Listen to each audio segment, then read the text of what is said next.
So if I remember correctly, yesterday we were looking at matching questions. Okay, today let us try a different one. The one that I think we should do right now would be matching sentence endings question. To see an example of what I am talking about, why don't you go to IELTS 13, page 50? IELTS 13, page 50.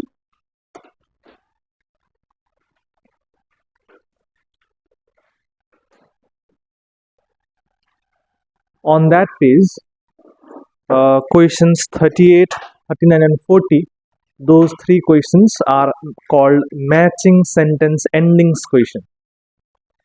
Now, in plain language, you can call them sentence completion question as well. But in IELTS terms, fill in the blanks question are called sentence completion questions. And these are called matching sentence endings question. So, what we are supposed to do is, you can see the questions there 38, 39, and 40, they are incomplete sentences. If I just read the first one for you, for an example, if there are any trend related changes impacting on your category, you should. You can say it is incomplete. And to complete this sentence, options are given below. Now, wait, I'll change that. So, grammatically, all options are correct grammatically, but we have to match depending on the meaning in the text. So we cannot rely on just grammar. Some options, no, not some, all options are technically correct. But what does the text say is the thing.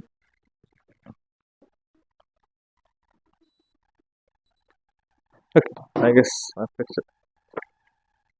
So what we have to do is we have to read this half sentence, and wherever this half sentence is in the text, you will find a similar line. And once you find that line, the remaining half, read that line and then come here in the options. And from the options, you will see that one of them will match. The answers to these questions come serially in the text, so that makes it very easy. No? So they come serially in the text. That means wherever you find number 38, 39's answer will be below that line. So it always comes in that order. Now, when I say below, I don't mean just one line below, but just below. We don't have to read above that part to find the next answer. So, what is the text about? Let's understand the text first. The title of the text is Making the Most of Trends. Okay, making the most of trends. You know what trends mean? Trend means anything that is going on right now. If a lot of people do something, that is called as a trend of something, like when we hear of TikTok trend or in fashion trend, things like these. Making the most of means using it, using trends. Now, using trend for what? The subheading, you can see, experts from Harvard Business School give advice to managers. So I guess managers in management, when operating a business, how can you use a trend to promote your business, or for marketing, or for advertising, for sales, for other reasons as well? How can we use trends? I guess you have seen it yourself. When something is on trend, for an example, right now it is February. In February, due to Valentine's Day, many businesses start offering of Valentine offer in cafes. There may be Valentine themes, so they use trend to attract the customer. And again, in the next month, something happens. Again, they use that trend for that. So, like in New Year or in festivals. So, if people are doing something, businesses use that to promote them. And how to use it, I guess this text talks about that. Now, who knows what the details are? But let's focus on the questions now. Look at the first question, number 38. What does it say? If there are any trend related changes impacting on your category you should. So what does it mean? Trend changes impacting on your category. So whatever business field you are in, if trend changes, how would you run your business? How would you move forward?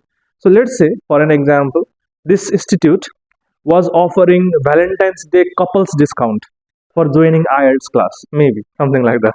And then Valentine's Day is over now. Now it is March.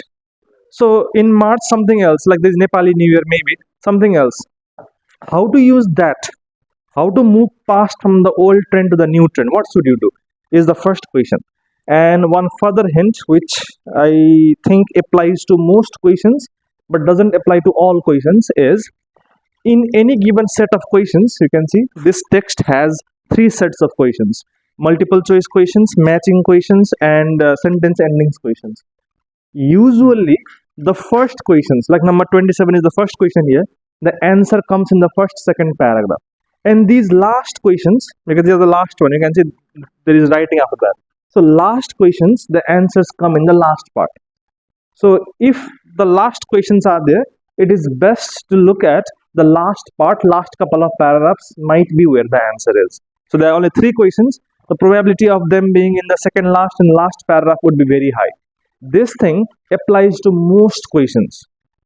So let's see, second last paragraph, maybe we'll find something like that. Just the first sentence. Second last paragraph, first sentence. Look at that. IELTS 13, page 47. Let me read that line for you. Once you have gained perspective on how trend related changes in consumer opinions and behaviors impact on your category, so what should you do? When trend related changes are there, you can determine which of our three innovation strategies to pursue. So there are three strategies, and out of those three, you have to choose one strategy to follow. So look at the options. Does any option say that? Number B, identify the most appropriate innovation strategy to use. So there are three options. You have to identify which is the best option for your business. So answer is number B. So see how simple it is. Now number 39 will be below this answer. So number 39 question is, if a current trend highlights a negative aspect of your category, you should. So whatever business field you are in, if the trend is highlighting a negative category, let's say you are a car manufacturer and the trend in the market is to drive electric cars because petrol cars are bad for the environment. So if market is trying to say that your business is bad, what should you do in that case? Should you short of the business or maybe do something? So that is the question. Let's below the last answer.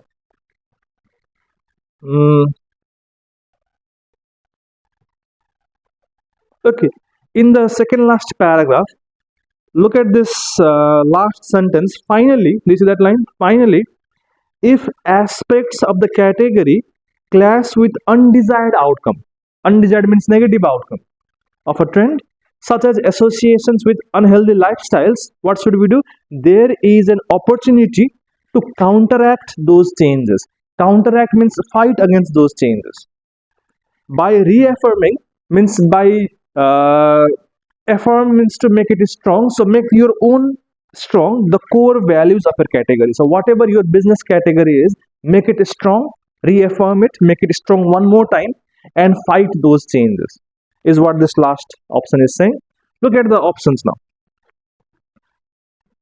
Number C, emphasize your brand's traditional values. Core means traditional values with the counteract and affirm strategy. So you have to do that. Just one question is remaining. Number 40. If the consumer's new focus has an increasing lack of connection with your offering, you should. So consumers focus and your offering don't match. There is lack of connection. Consumers want something else, you are selling something else. What to do in that case? So below the last answer, let's say.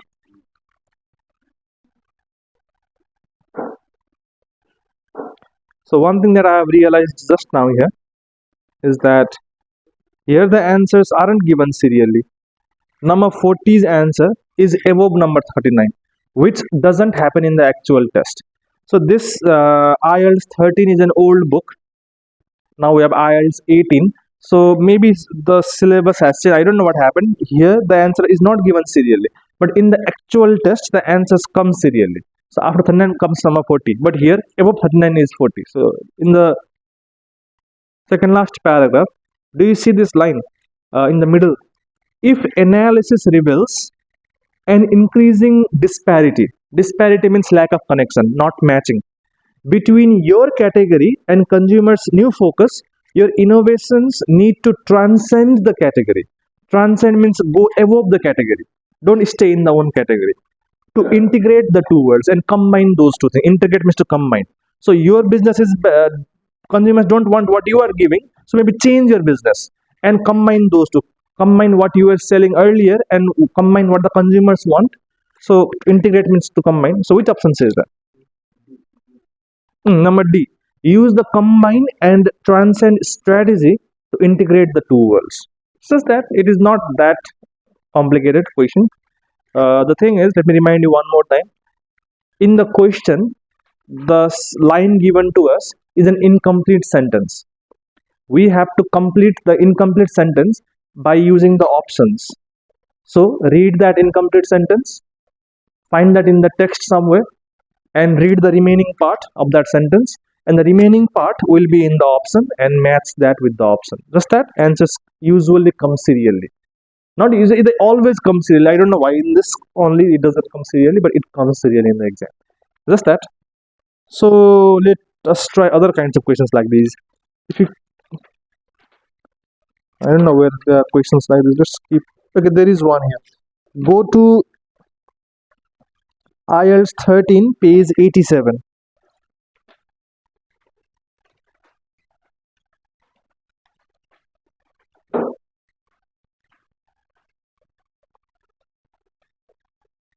IELTS 13, page 87. On the bottom of the page, questions 18 to 21 are similar questions. So let's try those right now.